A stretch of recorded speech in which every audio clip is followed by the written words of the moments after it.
Pope Francis is not the only one honored in Rome with that name. Today, Tuesday, March the 9th, we celebrate the feast of the popular patron of the city, St. Francis of Rome, spelled Frances and not I-S.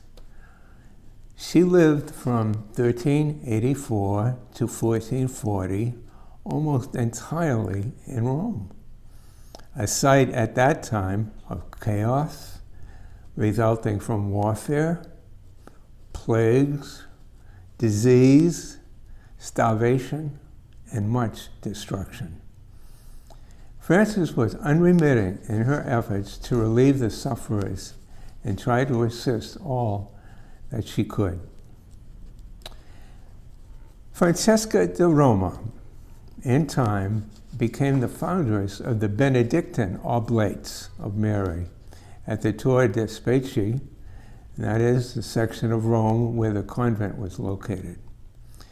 Before that, however, already at the age of 13, despite desiring to become a nun, she was married to a wealthy military officer of the Papal States, Lorenzo Ponziani. It was a happy marriage. They had 3 children, Battista, Agnes, and Giovanni Evangelista. But Lorenzo was often away in a military campaign. During the war, at the time of the Western Schism between the Pope and Rome and various anti-popes, Lorenzo served the former.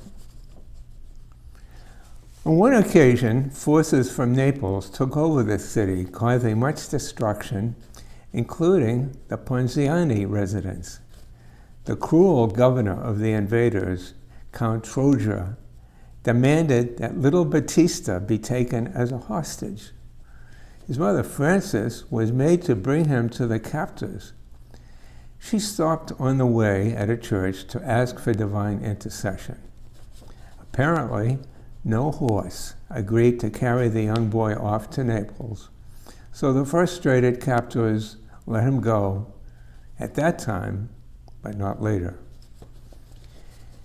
Despite both the challenging mother-in-law and later on daughter-in-law, fortuitously Francesca and family lived in the same residence as sister-in-law Vanozza.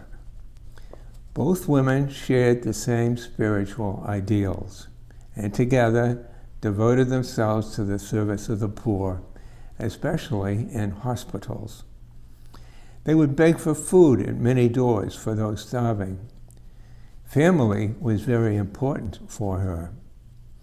Butler writes, quote, "It is most laudable in a married woman to be devout," Frances was wont to say, but she must never forget that she is a housewife, and sometimes she must leave God at the altar to find him in her housekeeping, unquote. Well, after the death of the 2 youngest children from the plague, in 1425, Frances founded the Oblates of Mary, a society of devout women to carry out the ministry of social concerns under the rule of St. Benedict, but without vows. And she meanwhile cared for a sick husband until after he too died. And Frances then herself moved to the Oblate community and became superior there for the remaining 4 years of her life. Frances subsisted for years on dry bread and occasional vegetables and was much loved. In turn, she gave away most of the household food and wine. One story has the empty larder and cask being miraculously restored. She was remarkable for her humility, detachment, obedience, and patience, as well as mystical visions.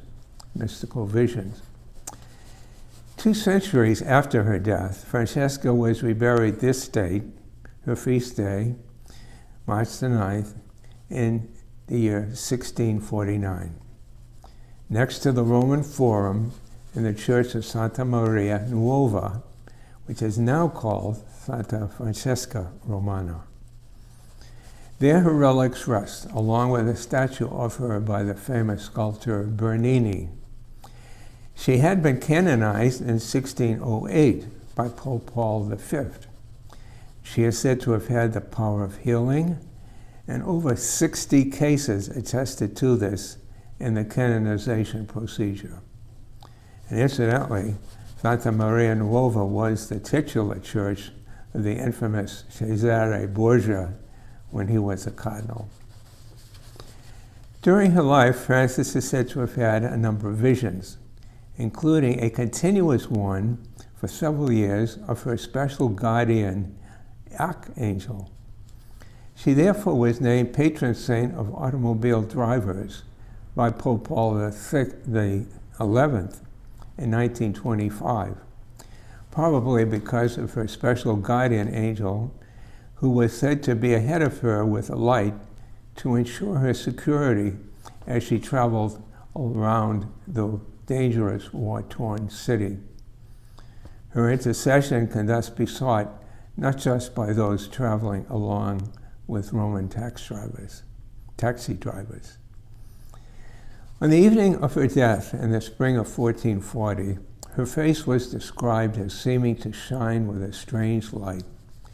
Quote, she said, "The angel has finished his task. He beckons me to follow him," unquote, were her last words. As soon as it was known that she had died, the residence was thronged by mourners and by those who brought their sick to be healed. Her reputation grew as the report of miracles wrought by her spread. Frances is also a patron saint of widows and oblate sisters. As well, Frances is a special patron of Mother Mary Lang and the Oblate Sisters of Providence, the first African-American religious congregation.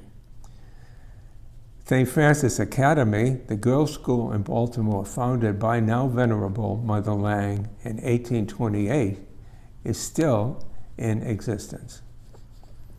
A special prayer asks the intercession of St. Francis to help us see the difference between what we might want to do and what God desires, as she often was called upon to recognize in the tumultuous times in which she lived.